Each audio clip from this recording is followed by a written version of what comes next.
Hello guys, welcome back to my channel Tamanna Kitchen. তো আজকে আমরা আপনাদের জন্য নিয়ে আসলাম মজাদার chicken pakora recipe. Chicken pakora তৈরি করতে আমাদের যা যা লাগবে তা হচ্ছে, প্রথমে আমরা 1 কেজি পরিমাণ মুরগির গোশত এভাবে স্লাইস করে নিয়ে নিব। 3 থেকে 4টি কাঁচামরিচ এভাবে স্লাইস করে নিব। 250 গ্রাম চালের আটা ও 250 গ্রাম গমের আটা নিয়ে নিব। এখানে পরিমাণ মতো পেঁয়াজ আমরা আগে থেকে স্লাইস করে রেখেছি। পরিমাণ মতো লবণ নিয়ে নিব। 1 চামচ ধনে গুঁড়া, 1 চামচ রসুন বাটা, 1 চামচ আদা বাটা, 1 পেঁয়াজ বাটা, মরিচের গুঁড়া 1 চা-চামচ। এই পর্যায়ে আমরা চিকেনটা ভালো করে ম্যারিনেট করে নিব। চিকেনটা আমরা দিয়ে দিচ্ছি।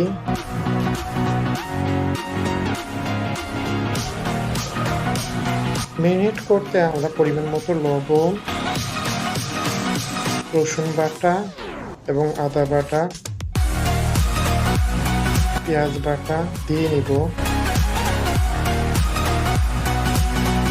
পর্যায়ে চিকেনটা আমরা ভালোভাবে মেখে নিব, যাতে মশলাগুলি চিকেনের গায়ে ভালো মতো বসে যায়।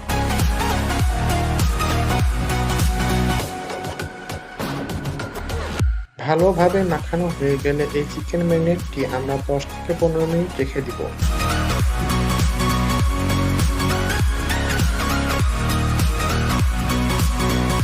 দশ থেকে 15 মিনিট রাখার ফলে এর মশলাগুলি এর গায়ে ভালোভাবে লেগে যাবে এবং টেস্টটা অনেক বেটার হবে। আমরা ফিরে আসলাম 15 মিনিট পরে, আমাদের ম্যারিনেট করা হয়ে গেছে। এই পর্যায়ে আমরা আগে থেকে স্লাইস করে রাখা পেঁয়াজগুলি দিয়ে দিব।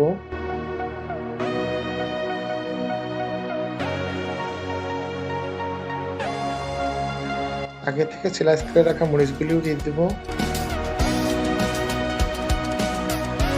চালের আটা পরিমাণ মতো, গমের আটা পরিমাণ মতো,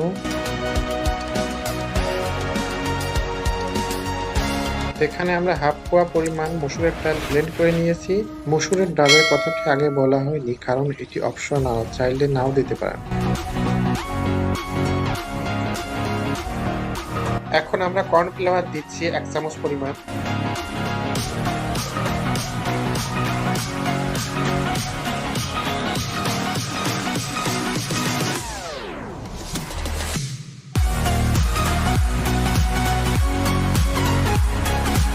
এখানে আমরা এক্সট্রা কোনো পানি অ্যাড করব না, পেঁয়াজ থেকে যে পানিটা বেরোবে তা দিয়ে আমরা ভালোভাবে মেখে নিব। আমরা চিকেন পাকোড়াটি ভালোভাবে মেখে নিয়েছি। এখন আমরা 2 পিস করে চিকেন নিয়ে আমরা তা সুন্দর করে ফ্রাই করে নিব।